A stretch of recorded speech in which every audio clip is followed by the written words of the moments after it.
By the end of this video, you will know how to make a face mask, what materials to use and why, and even how by making these at home, you can help save lives. I'm Dr. Ryan Southworth, board-certified emergency medicine physician and emergency medical services medical director. Many of you have started making homemade cotton masks in case our masks run out, and we are out on the front line, are very grateful for your support. However, hospitals, emergency rooms, and medical staff are already on very short supply, and this virus hasn't even hit all our communities yet. Plus, as nice as cotton is, it just isn't designed to be a filter. The virus can still get through the tiny holes in the fabric. I believe that this is the best mask you can make at home and donate to your emergency medical services in your area. Why is that? It's mainly in the material. A standard HEPA filter vacuum bag. This is an OSHA certified material that filters out 99.97% of airborne particulate matter per OSHA standards. I'm confident that this mask will save lives. Now, as a physician, I have to give you a disclaimer because this hasn't gone through rigorous testing, but I'm very impressed with the clinical results. I wore this mask around the house for a prolonged period of time and even cooked bacon to see if I could clearly smell it. I could not. So this seems to confirm to me that both the material and the seal work as intended. It's also worth noting that any mask is better than no mask. In fact, the CDC recommends in their current publication that, quote, it may be considered to use these homemade masks for the care of patients with COVID-19. But I think that this specific material and design is the best that we can do at home. N95 masks must seal to the face tightly to work. The duckbill style is particularly popular. And with a sewing machine, some scissors, and elastic with a standard HEPA filter vacuum bag, my wife figured out how you can create a mask that can save lives. She is my hero for figuring out how to make these. And if it wasn't for her, I couldn't serve you and your family. She does her best to keep me safe, so I can do my best to help you. Now, here's the hero who figured out how to actually make these, my wife, Amy Southworth. Wait, and please, before you proceed with the video, ensure that no one in your home is currently showing any symptoms or has been diagnosed with COVID-19. Before starting this project, please wash your hands thoroughly with soap and water. Also, be sure to use the first mask you make as both a test of quality and to ensure that you do not breathe on any of the other masks you produce. Transport these in a clean and safe state. Thank you. Hey guys, today we're going to make a mask. So we're going to show you the supplies that you need to make it. First, you need these HEPA bags. These are just from vacuums, the bags you would use. The important thing is it's HEPA because it traps 99.9% of dust and pollen. So you're getting that protection you need for these masks versus like a cotton mask. You also need a glue gun with a glue stick, a pipe cleaner, a pencil, elastic, thread for your sewing machine, scissors, and a template. And this template you can find and you can download it yourself. The first thing you're gonna do is you're gonna take your elastic and you're gonna make it the length of this piece of paper, which should be 11 inches. So you just go from one end until the other, and then you're gonna take your scissors and you're going to just snip it off. That's the length you need for this mask. The second step is that you're gonna take that elastic and you're gonna cut it in half lengthwise. If you have around the house this size elastic, you can just cut off 2 of those. Whatever you have at home, please do not go out to your store and buy this. The next part is you're going to want to cut out your template. This is a template for a regular size mask. We're also gonna have a template for a small size. So all you're gonna do is you're gonna cut out the template along this black line. And I know some of you are cringing because I'm using my fabric scissors.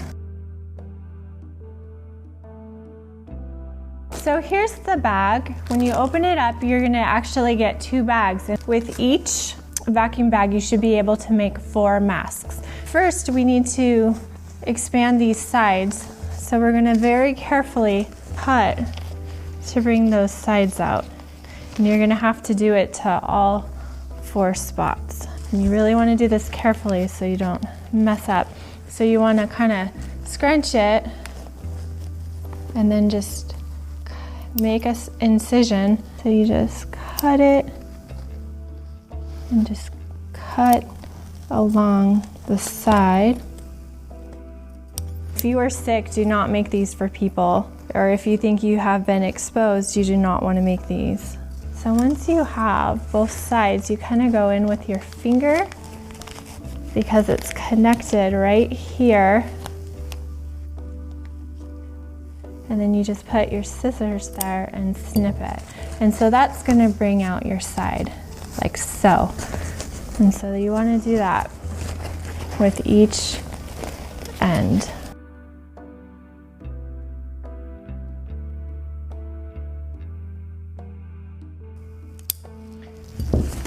So now your bag, you should be able to lay it flat. And the next step is you want to take, I'll flip it just so you have a clean thing. You want to take your pattern and you actually want to line it on this edge because you want that sealing to keep your mask sealed. As you can see on this one, we kept it. So you're just going to line it up.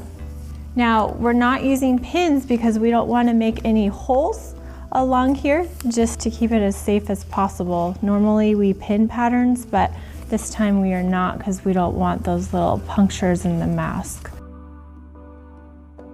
Here's the first one traced. I already pre-traced one for you to see. I did it in pink just so you could see it. And you can see they're pretty close together, so you have to be careful when you do the patterns, but you can see it makes 1, 2, 3, and then 4. And what you could do also, if you want regular and small, you could do the 2 regulars on the shorter ends and you can do the smaller ones here. After you have them all traced, you're going to cut the masks out. You want to try to keep it as flat as you can. Again, I'm not going to pin it because I don't want puncture marks in this. So here's one. There's an extra layer of plastic that is put in these to make the bag sturdy in the vacuum. That actually does not have anything to do with the filter, but we don't want that part for the ones that are gonna have it. So you're gonna wanna cut that part out. So this one, see how it has that extra piece of plastic? You're gonna wanna just cut that out. And you do have to be careful when you cut the sides because I accidentally cut this and you can see that it didn't go all the way through, but I mean, it's not as good. So that's why when you're doing the initial cutting, you have to make sure you only have the one layer.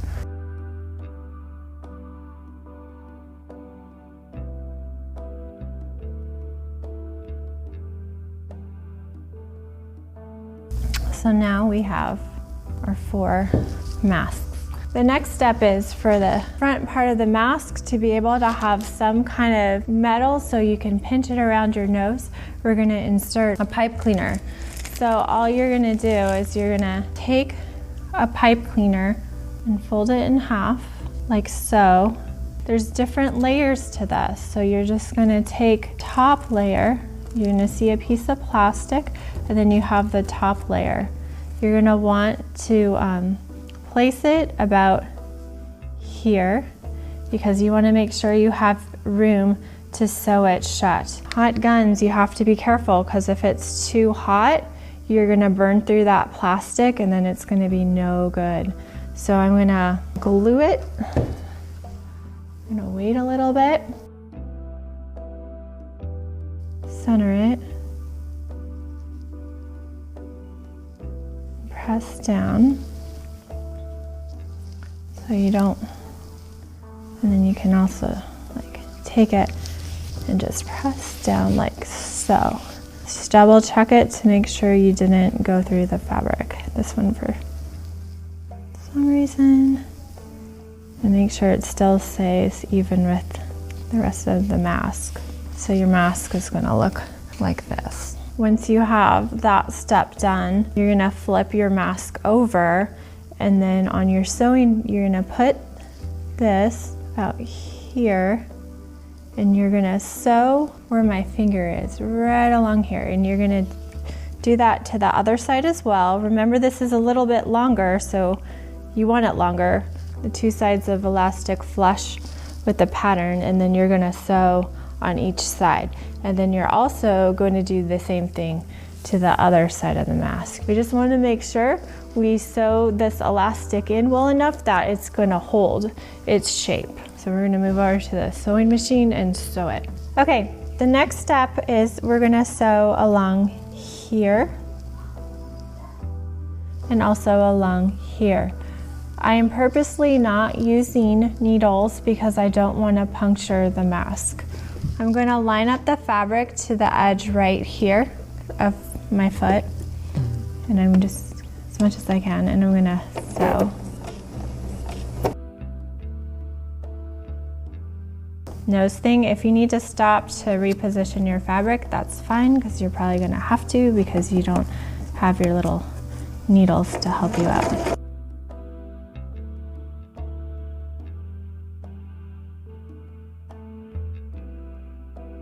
So once I have the two sides sewn, and I did it in a color just so you can see it, I'm going to flip it over. You're going to put your elastic along the edge and then the other one. You want it flush to the two corners, but you want it a little forward, and you can till about there, and you're just going to sew along here, and then on the other side you're going to sew along here, and you're also going to do that to the other end of the mask because I really want to not puncture the mask.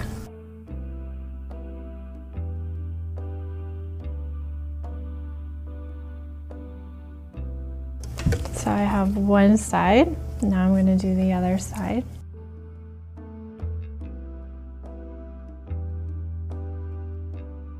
So now you have all these parts together. You're gonna refold your mask, and then all I'm gonna do is I'm gonna sew along this edge right here, and then I'm gonna flip it and then sew a little bit closer on the inside.